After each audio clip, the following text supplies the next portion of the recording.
The episode began with the rebel forces unleashing a relentless barrage of gunfire. Luka and his team took cover behind a wall, shielding themselves from the onslaught. In front of them, the rebel army stood firm, maintaining their defensive line. Hiding behind cover, Luka observed the enemy troops and thought to himself, to think there would be such a spacious area underground.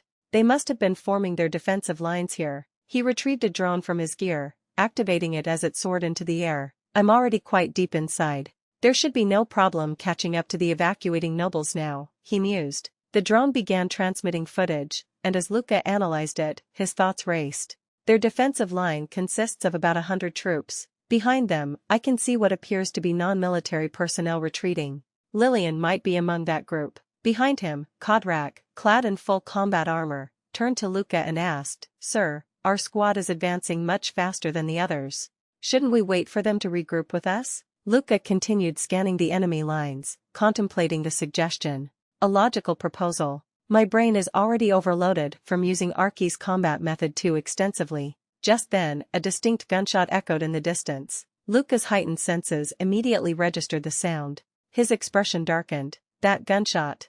It wasn't aimed at us. From his vantage point, Luka noticed unrest rippling through the rebel formation. There's a commotion in the rear. That means another squad has arrived at the same time as us. Besides me, the only person who would rush ahead like this is him. Seizing the opportunity, Luka barked out his command. They're distracted. Everybody, move in. His troops surged forward. 2 heavily armored soldiers at the front raised their shields, forming a protective barrier against the incoming hail of bullets. Luka followed closely behind, watching as the sheer force of enemy fire began to fracture the shields. One of the shield bearers turned his head and shouted urgently, "Sir, our shields won't hold for more than a few seconds." Luka remained firm. "Not yet. Wait." Positioning himself behind the shields, he braced for the right moment, covering his face and calculating his next move. The biggest threat is any weapon that can take me down in one shot. They have about 8 high firepower weapons. I'll strike when more than half of them are reloading. As he anticipated, the rebels began reloading their heavy artillery. Luka's eyes narrowed. Now, with a sudden leap into the air, Luka yelled to his team, "When their attacks focus on me, spread out and take cover." Kodrak's eyes widened in shock. "Sir?" Mid-air, Luka deflected incoming bullets with his armored limbs, his mind calculating every movement. Handguns and rifles are insignificant. These weak attacks can't pierce my limbs. And so, drawing his pistol, he took precise aim. I'll eliminate the weapons that pose the greatest threat to me. His shots found their marks. Explosions erupted as the high-powered weapons were rendered useless. Luka landed right in the middle of the enemy formation. They won't be able to fire freely if I get between them, he reasoned. Before the rebels could react, he unsheathed his sword. In a swift, ruthless strike, he cut down the first enemy in his path. Blood sprayed across the ground as chaos erupted within the ranks. "Now, I am unstoppable." A deafening explosion shook the battlefield. One of the rebel soldiers dropped his weapon in terror, raising his hands. I surrender. I surrender." Seeing their comrade yield, the rest of the rebels followed suit, fear written across their faces. Luka's team moved swiftly, securing the prisoners. Luka turned to Kodrak and ordered coldly, "Kodrak, restrain the rebels." Kodrak nodded. "Yes, platoon leader." As Luka walked forward, his eyes widened at the sight before him. The ground was littered with the bodies of fallen Imperial soldiers, their black armor stained with blood. Kneeling beside one of the fallen Imperial soldiers, Luka pressed 2 fingers against the man's neck, checking for a pulse. His expression darkened as he assessed the situation. "These men are from Ilei's platoon, so they were tasked with attacking from the rear, huh? Ilei is pushing forward, sacrificing his men without giving them time to regroup." Luka turned his gaze toward the path Ilei's team had taken, his face contorted with anger. His eyes glowed red as frustration surged through him. Is he so desperate that he's willing to throw away the lives of his own men? Damn it, Ilei Karthika. Fucking Lillian Ramonis. I want to help Ilei, but I am still a soldier of the Empire. Choosing one means abandoning the other. This situation infuriates me. If I meet Lillian Ramonis, I must kill her on the spot. I don't mind Ilei hating me. If I can prevent him from becoming a traitor, I can at least spare his life. For now, I'll follow him. Rising to his feet, Luka studied the passage Ilei's team had taken. He turned to Kodrak and issued his command. "Kodrak, continue arresting more of them until another platoon arrives. Once you all regroup, I'll leave the decisions up to you." From behind, Kodrak called out. Platoon leader. Luka turned, his expression unreadable as Kodrak looked at him with sincerity. You are an excellent soldier. Your combat today wasn't just incredible, it was shocking. Luka's eyes narrowed. I don't need empty praise, Kodrak interrupted. But you have a major fault as a commander. Luka's expression darkened. If I weren't your commander, we would have suffered greater losses than we currently have. We've made plenty of contributions, so what's the issue? Kodrak held his ground. Because you never once led your men. You broke through obstacles solely with your own capabilities. Relying on such methods doesn't make you a good commander. Luka's frustration flared as he retorted, I only did so because of your inferior capabilities. You would never be able to understand my proper command or fighting methods. I could scoff at the sight of you useless lot, whining that I didn't make use of you. Kodrak, however, remained firm.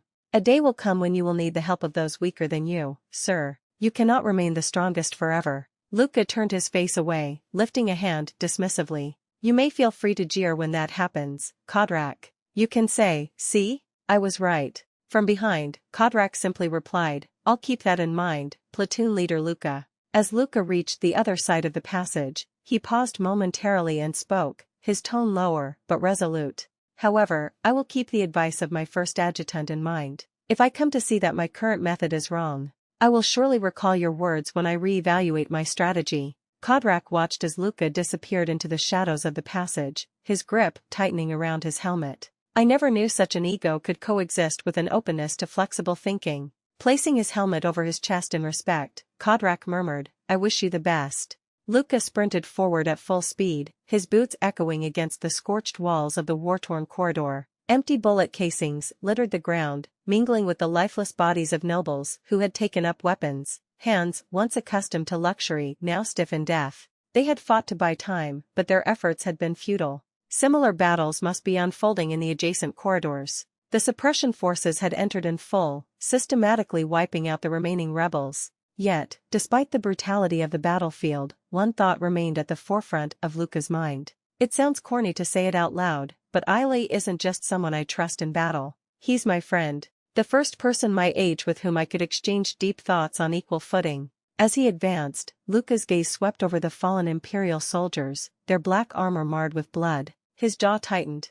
Aile, you are throwing away soldiers of the Empire for your personal motives. They wouldn't have had to die. An ordinary platoon would never have risked their men to chase the rebels. A flicker of an image flashed in Luka's mind, Aile, pulling Lillian along with him. His fists clenched as he continued his thoughts. Even if you reach her, how will you get her out? In the end, she will die. That's inevitable. His sharp eyes scanned the surroundings, instinctively analyzing every detail. I understand that she is a woman you once loved. But you don't need to die alongside her. You're being consumed by your emotions. A sudden cry rang through the corridor. Luka stopped in his tracks. His eyes flicked downward, narrowing at the sight of a wounded noble with silver hair. The man gasped, I surrender. I am of the Ramones. Luka stared at him, his expression cold. I do not care whether you surrender or not. Do you know where Lillian Ramones went? The man gulped, his voice shaking. I don't know which way the heiress went. Luka's gaze sharpened. His irises shifted to the sides just now. A classic reaction when someone is lying. Without hesitation, Luka pressed his thumb hard against the man's eye socket. The noble screamed in agony, thrashing under Luka's grip. What are you doing? I said I surrender. Stop. What are you, Aakak? Luka's voice was devoid of emotion. Your final chance. Which way did Lillian Ramones run off to? The noble gasped through the pain. Down. She probably went down. Luka's eyes narrowed. Down? You need to ascend in the end if you want to escape. Is there another route leading up? I don't know. They didn't tell indirect family members like me the details. Luka applied more pressure, his grip unrelenting. Have you seen Aile Karthika? I did. He's the one who did this to me. He's lost it. We knew each other, but even as we surrendered, The noble's words cut off into a gurgled scream as Luka pressed down harder. With a sickening pop, blood spattered across the ground as the man's eye ruptured. Luka stood up, barely sparing the whimpering figure a glance as he walked away. You would have been executed anyway. You're better off like this than undergoing the torture that awaits the rest of your family. Without another thought, Luka took off running again. I don't typically feel guilty about killing people, but today, I feel particularly numb. I guess this is what the battlefield does to you. As he reached the end of the tunnel, distant screams and gunfire echoed closer. His heartbeat quickened, but not from fear. This was it. Then, a shadow emerged. A pale hand extended into the dim light, gripping a pistol. Luka slowed his steps, his eyes darkening as he processed the sight before him. Ailey, if you cross the road of no return, what should I do then? On the other side of the tunnel, standing firm with twin pistols in hand, was Ailey, waiting. As Luka walked, memories of Ailey flashed through his mind, standing beside him, smiling as if nothing in the world could shake him. I always felt paranoid when I was around Ailey, Luka thought. So much so that I kept asking myself, what would I do if Ailey ever turned against the Empire? I kept avoiding the answer, but I can't anymore. Now, I have to confront it. Emerging from the tunnel, Luka's gaze fixed on the gruesome scene before him, a blood-soaked dining hall, the bodies of fallen soldiers littering the floor. At the center of it all stood Ailey, atop the dining table, bathed in the dim, flickering light. Luka's voice was calm, but firm. Ailey. Hearing his name, Ailey turned, his expression unreadable. So, you came, Luka. Luka's eyes flickered to the dead Imperial soldiers strewn across the room. You've really done it, Ailey. You led your men to their deaths for your own selfish purpose. His attention then shifted to the group standing at the back, 5 people, 2 of them holding guns. Among them was her. Luka's eyes narrowed, his teeth grinding in frustration. Vigo Ramonis, head of the Ramonis family, and his direct relatives. Lillian is here too. His anger surged. For just that woman? A single damned woman, Ailey? Ailey drew his sword, its blade catching the dim light as he slowly unsheathed it. I know you can't overlook this incident. Holding his sword in one hand and his pistol in the other, his voice dropped to a chilling coldness. Draw, Luka. Luka exhaled sharply, drawing his own blade. I'm going to beat some sense into you. Ailey remained standing on the table, while Luka stood still, sword in hand. Around them, fallen soldiers, Imperial and Rebel alike, marked the room as a graveyard. Luka tightened his grip, his mind racing. I have to fight Ailey. Theoretically, I'll win if I don't make any major mistakes, but real combat is full of unforeseen variables. Then his sharp gaze caught movement. Ramonis family members making their escape through the back door, 2 guards covering them. Luka's heart pounded. I can't take him down quickly. He'll hold me off long enough for the Ramonis family to escape. His eyes darkened with resolve. I will simply kill them first. It doesn't matter if killing Lillian makes Ailey hate me with every fiber of his being. At least that way, I won't have Ailey's blood on my hands. Just as he was about to make his move, Ailey's voice cut through his thoughts. Luka, you're planning to go for Lillian, aren't you? Without hesitation, Ailey fired. Luka dodged to the side and charged forward at full speed, his eyes blazing red with fury. Ailey leapt off the table, running parallel to him, his gun aimed at Luka's path. Luka's mind calculated at lightning speed. A single firearm is useless against us. Our trajectory prediction means Ailey isn't aiming to kill, only to slow me down. But before today's mission, I expanded the speed and frequency ranges of my cybernetic signals. There's no way he can stop me with that sloppy shooting. Ailey fired again, but Luka didn't stop. He surged forward, closing the distance between him and the Ramonis guards. The 2 men turned their guns toward him, their hands steady, their expressions grim. From behind, Ailey shouted in desperation. Get away from him, the bullet leaving Ailey's pistol, cutting through the air toward him. But Luka had already reached the first Ramonis guard. With a single swift motion, he cleaved the man in half, his sword flashing upward as blood splattered across the walls. The trajectory of Ailey's shot was mere millimeters from Luka's head. In a blinding instant, Luka flicked his sword back, deflecting the bullet midair.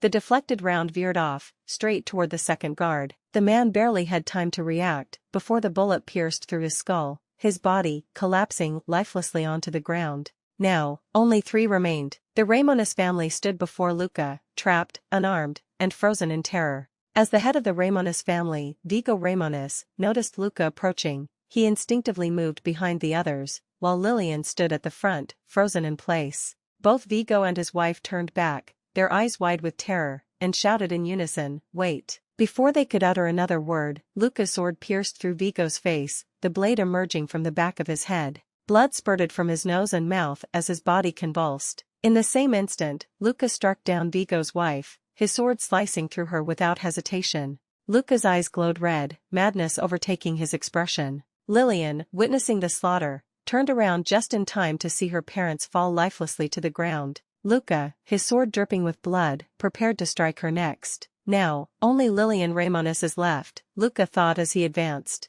I have plenty of time to kill her before Ailey can stop me. Lillian Ramonis, the woman who approached me with affection. I won't be able to forget you until I've purged the guilt of killing you from my soul. His grip tightened around the hilt of his sword. I will make your death painless. That's the best I can offer you. His expression turned blank, emotionless. He stepped forward, raising his sword for the final blow, but then he saw it. Lillian was smiling. Tears streamed down her face, yet she was laughing. Luka's steps faltered, his mind struggling to comprehend the sight. She's laughing? Behind him, a voice roared through the room, filled with raw desperation. Luka! Before Luka could react, Ailey crashed into him, slamming his shoulder into Luka's chest and knocking him away from Lillian. Lillian stumbled backward, panic evident in her breathless gasps. Luka, now on the ground, blocked Ailey's sword with his own. Their blades clashed violently, sparks flying. Through gritted teeth, Luka growled, Ailey, did you see her face? That girl thinks it's hilarious that her family just died. Blood dripped down Ailey's face from an unseen wound, but he remained silent. Then, finally, he spoke. That isn't surprising. His voice was calm, yet heavy. She's finally been freed from her family. They treated her as nothing more than a tool for arranged marriages. Luka's eyes widened in disbelief. Huh. With a sudden strike, he slammed his fist into Ailey's chest, sending him stumbling back. The hell are you saying, Ailey? Luka shouted, his fury barely restrained. Ailey fell to one knee, clutching his chest but still gripping his sword. Luka wiped the blood from his face with his arm and scoffed. Stop being so defensive. That woman is nothing but another traitor in the end. Ailey, struggling to steady himself, looked up. Luka, you know nothing. The families marked as traitors have never rebelled against the Empire. It's just an excuse for the Empire to wipe them out. Lillian stepped beside Ailey, placing a hand on his arm for support. Ailey continued, think about it. Their defenses were flimsy, too flimsy for people who were supposedly attempting treason. If they truly wanted to rise against the Empire, they would have involved Cora or Bellato instead of relying solely on their own troops. Luka gulped, suddenly uneasy. He remained silent, but his thoughts raced. He's not wrong. Getting into the Arcane fortress was difficult, but everything after that went too smoothly. Considering three noble families supposedly plotted treason together, their forces were too small. If they were really planning a rebellion, there's no reason they wouldn't have sought assistance from Cora or Bellato, both of whom would jump at the chance to weaken the Empire. So what? Luka clenched his fists. Even if that's true, what does it change for us? At this rate, Ailey, you're going to end up dying with Lillian Ramonis. Lillian held on to Ailey's arm, then slowly turned to face Luka. Her gaze was steady. Then, she spoke. My father was not innocent. Ailey narrowed his eyes. Lillian, now's not the time. She ignored him and continued. He hid the fact that he had discovered an arcane relic. Luka's breath hitched as she reached into her cloak and pulled out a small metallic cube, the same artifact that the paladin had once held. Holding it up, she said, this arcane relic is why the Empire came after our family. Thanks to this, we were able to operate the ancient fortress. Luka's voice was sharp. And why are you bringing that up now? Lillian turned her piercing gaze to Luka. Luka, it's not like you didn't kill me out of guilt. You hesitated because you were afraid of Ailey hating you for it, weren't you? Luka's eyes widened in shock. He didn't answer. Lillian turned to Ailey and continued, you must be aware that your friend, Ailey, can't live the life he wants in the Empire. She then stepped closer to Luka, unshaken, her resolve burning in her eyes. But there's a choice that benefits all three of us. She held the artifact toward him. With this, we can activate the teleportation device located in the underground fortress. Luka's breath caught in his throat. His gaze locked onto the artifact in Lillian's hands. His mind reeled, trying to process what was happening. Help us break free from the Empire's control, Luka. For the first time in a long while, Luka found himself speechless. Luka stood in place, his gaze locked onto the artifact in Lillian's hands. Behind them, the lifeless bodies of Vigo Ramonis and his wife lay sprawled on the cold ground. Ailey, still gripping his injured abdomen, sat nearby, his breathing labored. Without looking up, Luka spoke, his voice steady yet filled with skepticism. A teleportation device? Lillian nodded. Yes, there's one deep within the tunnels. It was likely set up as an emergency escape route in case the fortress fell. If you think I'm lying, then kill me. I don't want Ailey to die protecting me, either. But if we activate the device with this arcane relic, Ailey and I can finally escape the Empire. She took a step closer, her voice unwavering. All you need to do is report that you never saw us. Luka narrowed his eyes. Do you really think the Empire would have left a device like that lying around? Lillian exhaled sharply. Only the direct lineage of the Ramonis family knows about the route. If we go deep enough underground, we'll be safe. Luka clenched his jaw, conflicted. I'm tempted. His fingers twitched at his side as his thoughts raced. I don't care whether Lillian lives or dies. But I need to think about what's best for Ailey. He's always wanted to leave the Empire, and his reckless ideals will get him executed one day. But here, on the battlefield, it's easy to claim someone died or went missing. After a long pause, Luka exhaled and reached for his sword, slowly sliding it back into its sheath. Ailey, confused, struggled to speak. But before he could finish, Luka cut him off. Shut up, Ailey. Just promise me one thing. If the teleportation device doesn't exist or doesn't work, then don't stand in my way. You heard her, right? Even she doesn't want you getting into trouble. Ailey's eyes widened in shock. He turned his gaze toward Lillian, searching for answers. Lillian looked back at him, her face unreadable. Ailey bit his lower lip, emotion swirling in his eyes. Then, after a long silence, he spoke. I promise, Luka. Luka took the lead, pistol in hand, moving with swift precision. Lillian followed close behind, with Ailey guarding the rear, his own weapon raised. They remained vigilant, ensuring they weren't being followed.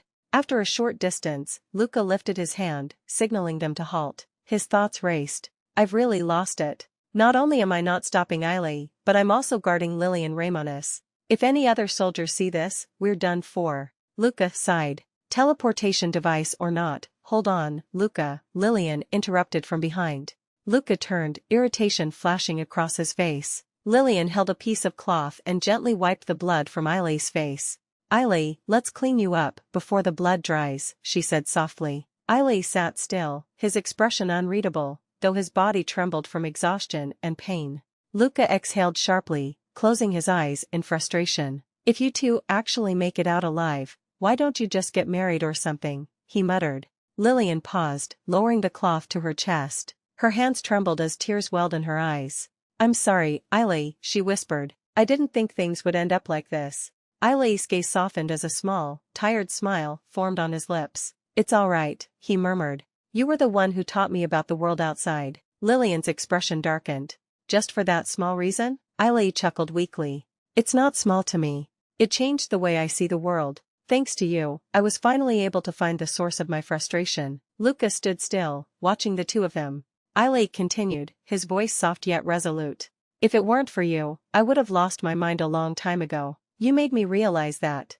I'm not weird, just different. Luka's grip tightened around his pistol. He turned his gaze to Lillian, his mind racing. Lillian. She's the one who planted the seeds of Ailey's rebellion. These thoughts spread like a disease, infecting others, weakening the Empire from within. If these dangerous ideals are allowed to spread, the Empire will collapse. No, before that even happens, Bellato or Cora will take advantage of our division and strike first. I don't want the Empire to fall. His fingers curled into a fist. If necessary, I must eliminate threats with my own hands. Even if that threat is Ailey. A shiver ran through his body. Luka clenched his jaw and gripped his own arm. I'm not a dissident, he told himself.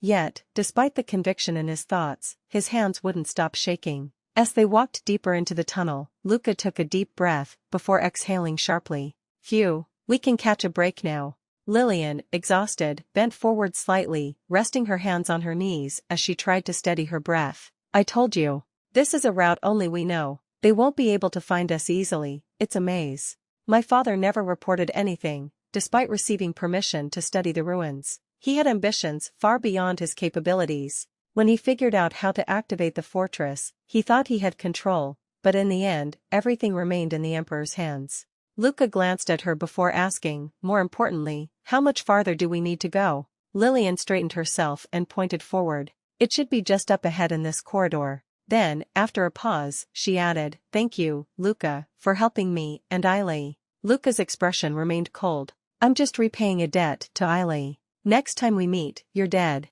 He turned to Ailey and added, anyway, stay safe. Ailey hesitated for a moment, then spoke, Luka. Lillian shifted her gaze toward Ailey. If we get out of here, I'm going to the border city. Let's meet there if we have to split up. Then she turned to Luka. Luka, if you ever decide to leave the Empire, Luka cut her off, raising a hand in dismissal. I'm not interested. Ailey, standing to the side, muttered under his breath, border city. Luka felt a wave of exhaustion wash over him. He leaned against the wall, pressing a hand to his forehead. I'm exhausted. Deciding to help Ailey might have been a mistake made in the heat of the moment, but I can't afford to rest now. I need to think about how I'll report this once everything is over. His grip on the wall tightened as his thoughts continued to race. The only silver lining is that the chief centurion favors me. As long as I remain in his good graces, I can continue spying on Kinyuan. Ailey and Lillian are just a trainee and a noble. They aren't special. He won't ask too many questions. As they walked, Luka spotted a door at the end of the tunnel. His eyes narrowed as they neared it. Turning back to Ailey, he spoke with a warning tone. Ailey, prepare yourself. If the device isn't there, it's over. Ailey remained silent, but his expression hardened with determination. Luka pressed the button to open the door. The moment he did, something felt off. A strange sensation crawled up his spine. His instincts screamed at him, and his heart pounded. What is this bad feeling? His pupils dilated. I need to figure out the source of my distress right now. As the door slid open, a sudden light flooded the tunnel. Luka's breath hitched. His eyes widened in shock. It's not strange that it's bright inside, the fortress activation must have turned on all the lights. But something isn't right. He squeezed his eyes shut, blocking out all other senses, focusing solely on scent. The moment he did, his stomach dropped. The first thing I smell is fresh blood. After that, the scent of oil and iron follows. His jaw clenched. I don't smell any signs of a human presence. That means... A golden light flickered in Luka's vision as he stepped inside. Then he saw them. Standing in formation were 4 Imperial Guards, fully armored. Luka's breath caught in his throat. His body went rigid with horror and disbelief. It's over, his mind spiraled.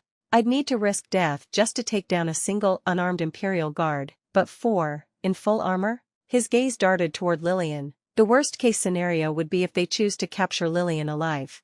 She isn't trained like me or Ailey, she'll break under torture. If that happens, the higher-ups will learn everything. Our betrayal, our treason.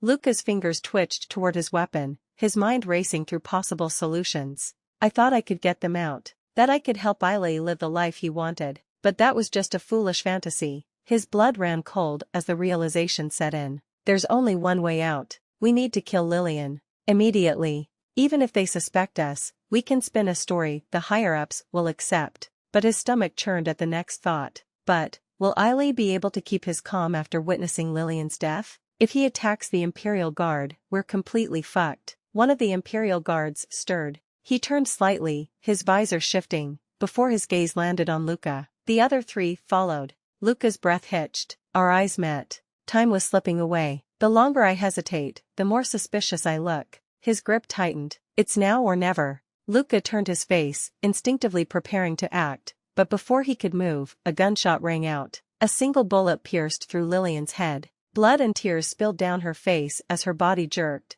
then collapsed lifelessly to the ground. Luka's breath caught in his throat. His eyes widened in shock. Smoke curled from the barrel of the gun that had fired the fatal shot. The shooter stood just behind him. It was Ailey. The Imperial Guards turned toward the scene, their armored forms unmoving as they processed what had just occurred. Luka, still frozen at the doorway, could hear the quiet hum of the guards' visors scanning the area. Then, one of them stepped forward. Lillian's lifeless body lay at their feet. A crimson pool expanded beneath her, soaking the cold ground. One of the Imperial Guards, his tone laced with suspicion, finally spoke. Luka, Ailey, why did you fire just now? Ailey slowly lowered his pistol. His face was unreadable. I executed a hostage that we no longer had any use for. The guards exchanged glances before one of them took another step forward. Why did you bring a rebel all the way here? His voice was sharp, authoritative. Ailey, report everything that has happened so far. I will decide what to do after that.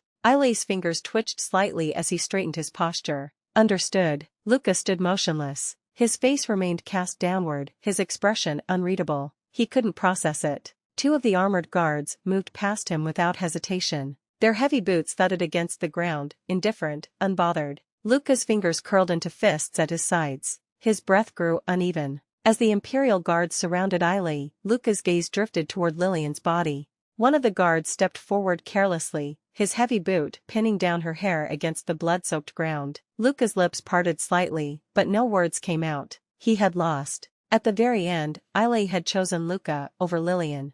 Luka stood before Hylas Castoria, his posture straight, his face calm.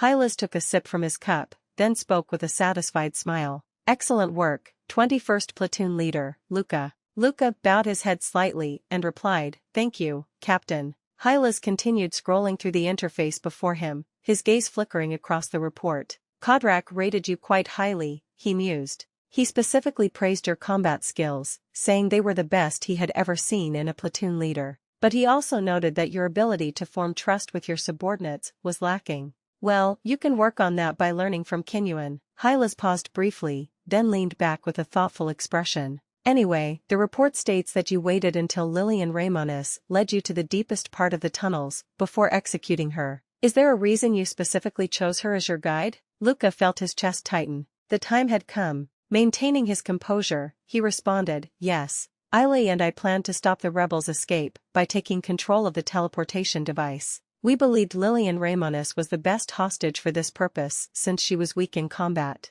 Hylas nodded, as if considering the logic behind it, then narrowed his eyes slightly. "It does sound reasonable. But Luka, I have one more question." Luka exhaled slowly, already anticipating what was coming. "Is it about my relationship with Lillian?" Hylas swirled his cup lazily, his voice calm but sharp. "Not just you. Ailey also had strong ties to Lillian Ramonis." Beneath the desk, a recording device quietly captured every word. Luka clasped his hands behind his back, making sure they didn't tremble. "Neither of us is foolish enough to jeopardize a mission over something like that. You, of all people, would know that best, Chief Centurion." His voice remained steady, but inside, his mind raced. "To be honest," Luka continued, "I wanted to offer Lillian some hope, that she might survive if she cooperated. It was the least we could do for her." Hylas stared at him intently. The sharpness in his eyes resembled that of a predator watching its prey, waiting for a moment of weakness. Luka clenched his jaw and thought desperately, "Tell me that's enough of an explanation,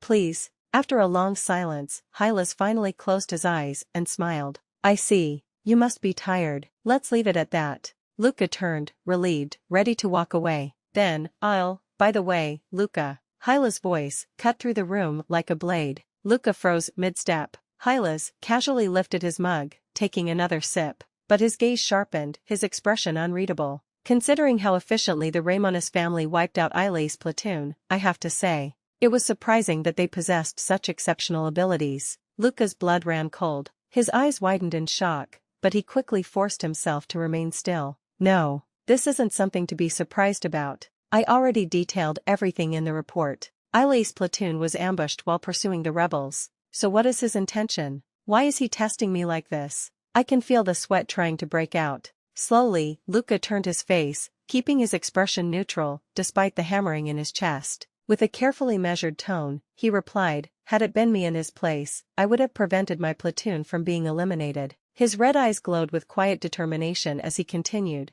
"I believe the top seat of our corps will be mine." For a moment, Hylas simply watched him. Then, a knowing smile curled his lips. "I'm expecting great things." Luka sat motionless inside the transport, staring blankly out the window. His mind drifted, unable to rest. "As I traveled to the capital, I fell asleep like a log. It was only natural, after spending days without a moment to relax. But those damned memories kept rushing back. Ailey, Lillian, the Arcane Fortress, the relic, the teleportation device, and the border city, the place Lillian wanted to escape to." Luka exhaled slowly, his fingers gripping the armrest. "In the end, she never even made it out of the Empire. She died before she could take a single step toward freedom. And the one who pulled the trigger was Ailey." Luka closed his eyes, but the image of Ailey's face after the execution wouldn't leave his mind. "I couldn't even look at him. He only killed Lillian because I was there. Otherwise, he would have gladly died alongside her." Despite everything, Luka had achieved his goal. Ailey was still alive. "Yeah, this is fine." Upon their return, Luka and Ailey were granted time to rest. Then, they were awarded medals of honor based on their achievements in battle. The prestigious 7th rank Cross-Sword Medal. Among all the Imperial Guard cadets, only Luka and Ailey had received such a high honor. Luka and Ailey stood on the rooftop, gazing out over the cityscape. The cold wind brushed past them, carrying an eerie silence that neither of them attempted to break, until Ailey finally spoke. "Isn't it ironic that I was rewarded with a Medal of Honor?" Luka, standing behind him, let out a small exhale before asking, I never expected you to kill Lillian. I thought you'd try to attack the Imperial Guard, knowing you had no chance. Ailey remained still for a moment before responding. I definitely would've if you hadn't been there. He turned slightly, looking at Luka. My family is quite happy that I earned a medal, even though we used to interact with the Ramesses quite often. Luka's eyes darkened. You should quit. Being a soldier isn't for you. His thoughts churned as he observed Ailey. He literally sacrificed his own men for his personal attachments. Soldiers died because of one man's love. Ailey chuckled bitterly. I would quit if I could, but it won't be easy. My family wants to make me an Imperial Guard, no matter what it takes. It would have been better if you had just killed me back there. Luka clenched his fists. His teeth ground together in frustration. Without warning, he drove his fist into Ailey's stomach. Ailey doubled over, gasping for breath, his face turning pale. The force of the punch sent a sharp crack through the air. His Medal of Honor snapped from his uniform and clattered to the ground. Still scowling, Luka spat. Watch your mouth, Ailey. Ailey, clutching his stomach, wheezed. Ugh, this hurts quite a bit. I think my organs might be damaged. Luka crossed his arms. Quit whining. Even if your organs fail, you can replace them with something mechanical. Ailey let out a hollow laugh as he slowly lowered himself against the wall, trying to regain his breath. I've never been more angry at myself. If only I had given my all to become stronger. Luka looked down at him, his gaze unreadable. Nothing would have changed. Ailey pressed his forehead against his knee, his voice shaking as he murmured, Luka, just what have I done? Tears slipped down his face, staining the fabric of his uniform. Luka watched in silence. Ailey was not a cold-blooded murderer. He felt the weight of his actions. The guilt of sacrificing his own men, the failure to save Lillian, it was breaking him. Luka's gaze flickered down to the broken metal lying on the ground. Whether it be his mind or his life, Ailey doesn't belong in the Empire. Both men stepped into the elevator. The hum of machinery filled the silence. Ailey stared out the window, watching the city blur past as the lift ascended. Luka, I'm going to take a leave and head home for a bit, he muttered. It's been 4 years, so we should be allowed a couple of months. Luka folded his arms and stared ahead. Let me ask you one last thing. Why did Lillian laugh as she watched her family die? Ailey didn't turn. His reflection on the glass window remained impassive. She had a fiancé arranged by her family, he answered.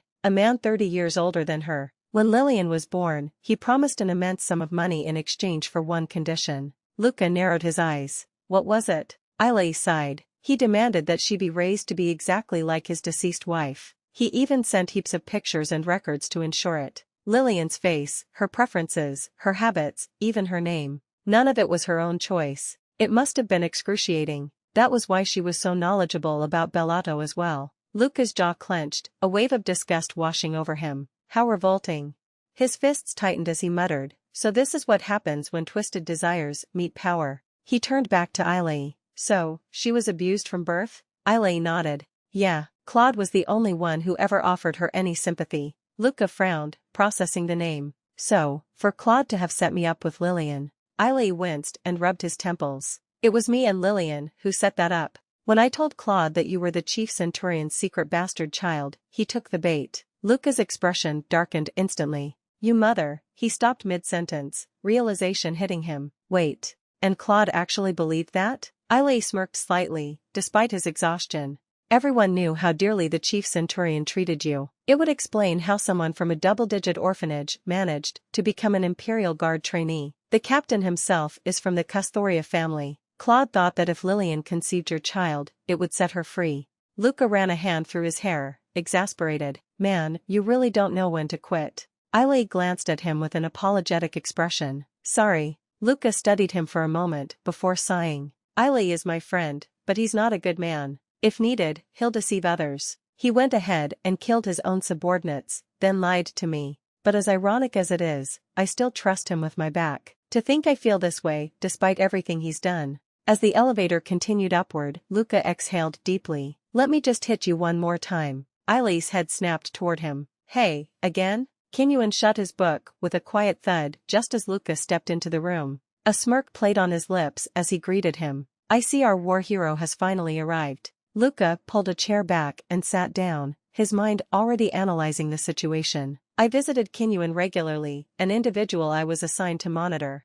He was well aware that I was following the chief centurion's orders. Kinyuan leaned back in his chair. You received the crossword medal, right? Luka adjusted his posture, replying indifferently, "It's just a 7th rank medal. Everyone gets their hands on it eventually. Compared to your extravagant achievements, it's nothing. Though I can't say I hated the time I spent with Kinyuan." Luka shifted the conversation. "I heard from the chief centurion that you know how to manage subordinates well." Kinyuan chuckled. "Hylas said that? Ha, he overestimates me. Well, I saw your combat records, so I can give you a few pointers. Were your men not listening to your orders?" Luka shook his head. "No, they're all excellent soldiers of the Empire, willing to rush into death, even at the orders of a commander they had never met." Kinyuan tapped his chin, his expression shifting into something more serious. Then that must mean you were soft. Instead of utilizing your men, you chose to bear the risks yourself." Luka's voice remained firm. "In doing so, our full capabilities remained intact." Kinyuan's gaze hardened.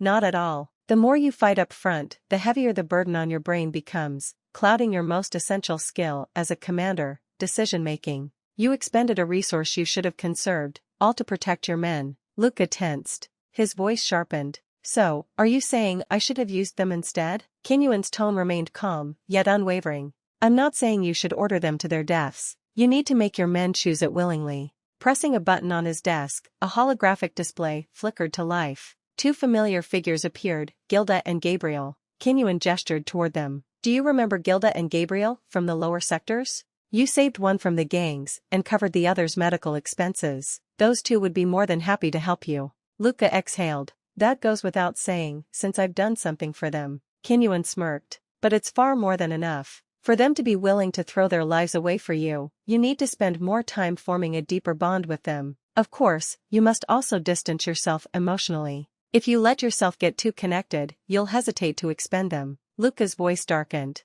"That's not something I'd rather do." Kinyuan simply chuckled. "That's what I like about you, good boy. The point is this: be loved, but do not love them back. That's the secret to maintaining the advantage in every human relationship." Luka clenched his jaw before asking, "I have a question. What if my mind can't handle sacrificing others? You know, things like guilt or conscience." Kinyuan leaned forward, his voice devoid of sympathy. "Then you better get used to it. If not, you'll never be able to stand on top of others." Luka rose from his seat and turned away. As he walked toward the exit, he muttered under his breath, "I'll try to be more proactive in sacrificing my men next time." Kinyuan reopened his book with a satisfied smile. "Of course, good boy." Luka stood on the rooftop. Below, a circular landing zone awaited the arrival of an aircraft. The morning sun painted the skyline in soft hues, yet Luka's mind was elsewhere. He thought back to his conversation with Hylas Castoria. "Luka, head to Krathia Academy." Luka had been stunned at the order.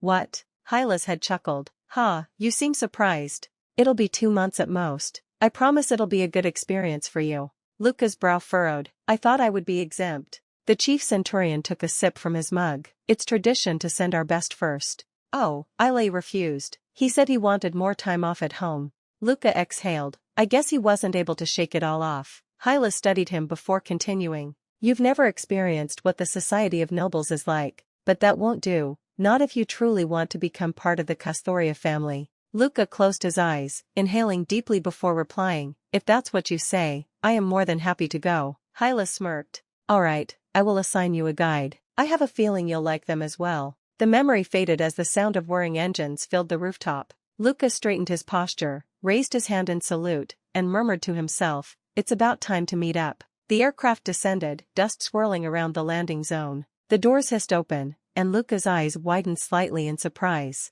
Seated inside the aircraft, a black-haired girl gazed at him with an unreadable expression. She leaned forward slightly, resting her chin on her palm, before speaking. "What are you waiting for? Come on in."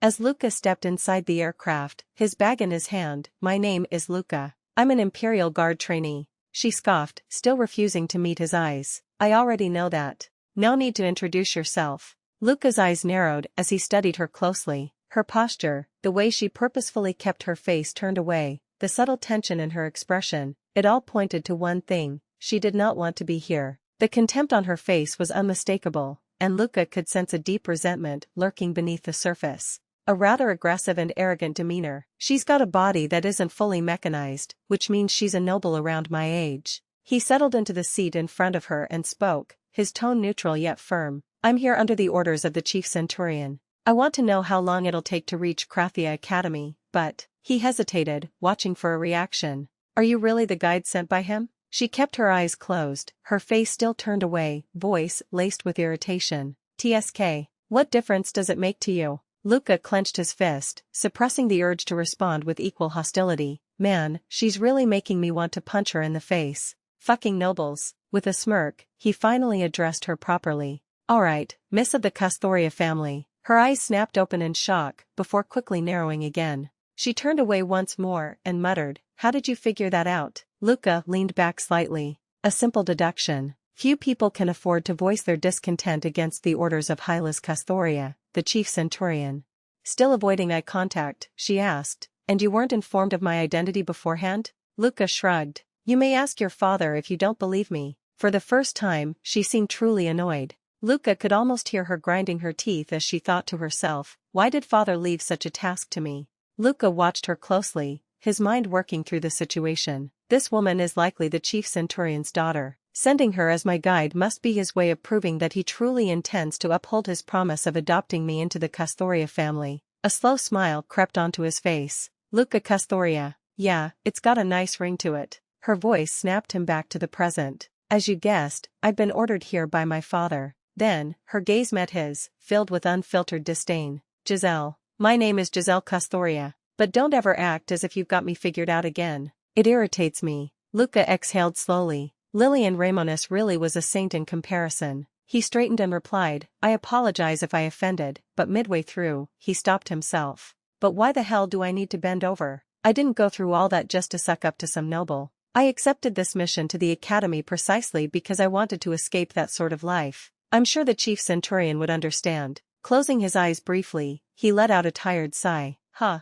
Then, looking directly at her, he said, Never mind. I would rather kill myself than suck up to someone who hates me. Let's just do as we've been ordered to. You guide me there, and I'll follow you. All good now? Giselle's eyes widened slightly at his bluntness. Her fingers trembled for a moment, rage simmering beneath her composed facade. Grinding her teeth, she turned her face away once more, shutting her eyes. Luka, thoroughly annoyed, ran a hand down his face and muttered, For fuck's sake. I can already tell this will be a pain in my ass. The aircraft entered Krathia City's airspace, weaving through towering skyscrapers and grand architectural marvels. The aircraft, more akin to a flying car, descended smoothly onto a landing platform. As the doors hissed open, Luka and Giselle stepped out. She took the lead, arms crossed, maintaining a deliberate distance from him. Without sparing him a glance, she commanded, Follow me. I'll lead you to the dormitory where you'll be staying. As they climbed a grand staircase leading to the academy's entrance, Luka's eyes wandered to the enormous statue that loomed above them. It depicted a regal figure holding a sword, exuding an aura of authority and power. His gaze drifted to the inscription at its base, All hail the Emperor, the father of the nation, the guardian of humanity, Dino Krathia. He frowned slightly. Well, it's hard to tell if it's a he at all. It looks more like a she. Pushing the thought aside, he turned his focus back to the massive structure before him. As he reached the academy building, he thought to himself, So this is the Krathia Academy I've seen so often in the media. As Luka walked along the academy's footpath, Giselle, unfazed by the stares, spoke coolly. The identification color of students is violet with a low saturation. Just then, a boy with white hair roughly shoved a trainee aside and sneered, Move it, commoner. Luka glanced at the fallen trainee, a flicker of irritation flashing across his face. What a waste of an excellent implant. Giselle turned to Luka and asked impatiently, What are you waiting for? Don't you even have proper colored clothes? Luka remained indifferent. Trainees have no need for such things. Giselle scoffed, How can you be so unprepared? She muttered under her breath, Why didn't father tell me sooner? He always treats me this way. Luka observed her with amusement, smirking as he thought, getting this flustered over the color of clothes. I wouldn't have expected that from her first impression. With a shrug, he replied, Yeah. Sorry about that. More students began to take notice of them. Just as Giselle was about to lecture him further, a familiar voice interrupted. Luka. Luka turned around to see a red-eyed, brown-haired boy grinning at him. Felix, Luka acknowledged, his expression softening slightly. Felix walked up, giving Luka a casual wave. Nice to see you. I heard Eiley wasn't coming, so I assumed you'd skip out too. Luka smirked. Of course not. Felix then turned to Giselle. Giselle Custoria, we've met before, right?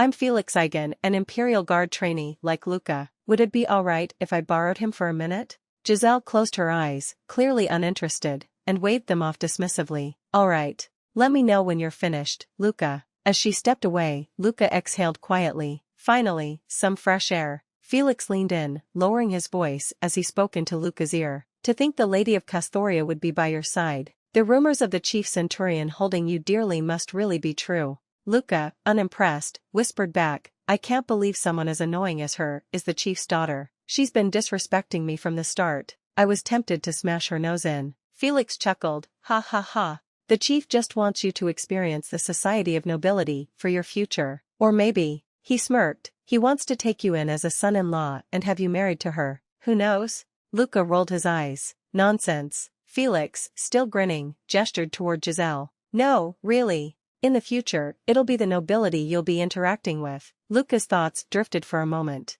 Son-in-law. That's unlikely. My personality isn't the best, and with how she is, I wouldn't be surprised if the marriage broke apart immediately. Moreover, the chief centurion and I already made a deal. In return for keeping watch on Kinyuan, he'll adopt me into the Castoria family. There's no need for me to get married. I'll be his son either way. He sighed internally. Though, I can't fault your guess, Felix. Felix suddenly leaned in even closer, whispering mischievously, oh, and Luka, have you modified, down there? You know what I mean. Luka's eyes widened in shock. No, not yet. Why? Felix smirked and discreetly handed Luka a small box labeled 001. Then keep this handy. Consider it a little gift from your homie. Luka looked at the box, confused. Before he could ask, Felix casually strolled away, now accompanied by a red-haired girl. As he waved, he called out, trainees visiting the academy have always been popular with the chicks. See you around. Luka watched him go, shaking his head. Felix filled me in on other information necessary for living in the academy.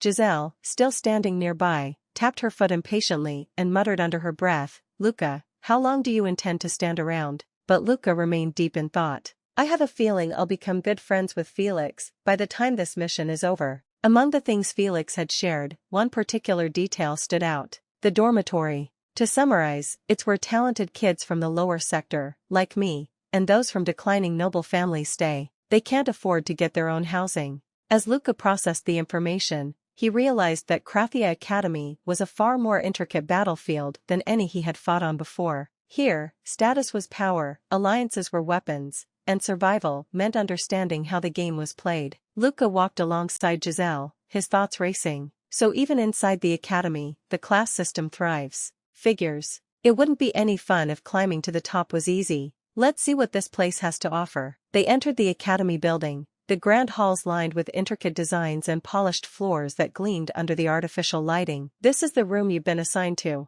If you require anything else, the robot stated in its neutral tone. Luka scanned the spacious, lavishly decorated room, its pristine furniture and modern amenities making it feel more like a noble suite than a mere dormitory. No, I'm good. This place is a damn palace, he muttered. As he took it all in, a thought crept into his mind. Is this really where commoners and so-called worthless nobles stay? No wonder this is called the best academy. After all, it's where the talented go when they aren't suited for military service. He sat down on the plush sofa, closed his eyes, and let his thoughts wander. Standing outside the dormitory, Giselle gestured toward the building. This is the dormitory you'll be staying in. When classes are over, the head of the dormitory will come to lead you to your room. She pulled out a device and held it toward Luka. This is my personal contact number. Reach out if anything happens. Luka raised a brow as he saved the number. Don't you hate my guts? Giselle remained composed. I intend to carry out the duty entrusted to me by my father.